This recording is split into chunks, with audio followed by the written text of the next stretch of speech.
যানজটের এই উঁচু জ্বালানের শহর পেরিয়ে ঈদের ছুটি উপভোগ করতে বেরিয়ে পড়লাম দুবাই থেকে হাত্তা।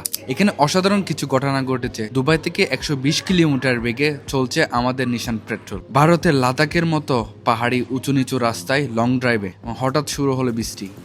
এই মুহূর্তটা অসাধারণ ছিল, কারণ দুবাইতে 42 ডিগ্রি গরমে আর এখানে বৃষ্টি বিলা শেষ করে আমরা আবারও বেরিয়ে পড়লাম হাত্তার পথে। দুবাই থেকে হাঁটতে যেতে সময় লাগে প্রায় 1 ঘন্টা 26 মিনিটের মতো। এখানে আপনি যে অ্যাক্টিভিটিগুলো করতে পারবেন, কায়েক করতে পারবেন, ডাবল কাইকিং করতে পারবেন, বুট প্যাডেলিং করতে পারবেন, এবং এইখানে ভিজিট করার জন্য অনেকগুলো প্লেস রয়েছে, যেমন হাত্তা রক সাইন ফর হোটেল হাত্তা, হাত্তা পুলস স্পেরিং ওয়াটার ইন হাত্তা, হাত্তা হেরিটেজ ভিলেজ, হাত্তা ফোর্ট এবং হাত্তা গ্রেপ। হাত্তার অসাধারণ সৌন্দর্য, উঁচু নিচু পাহাড় এবং লেকের সৌন্দর্য উপভোগ করার পর আমরা চলে গিয়েছিলাম সন্ধ্যার দিকে হাত্তা হেরিটেজ ভিলেজে।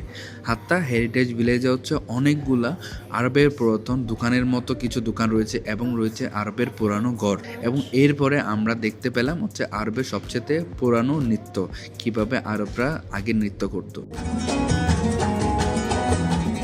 এবং ক্যাপশনে আমি দিয়ে গেছি আপনার থেকে কত টাকা খরচ হতে পারে এবং কতক্ষণ সময় লাগতে পারে, এবং ওইখানে গেলে আপনি কি অ্যাক্টিভিটি করতে পারেন এবং কোন কোন লোকেশনে যেতে পারেন।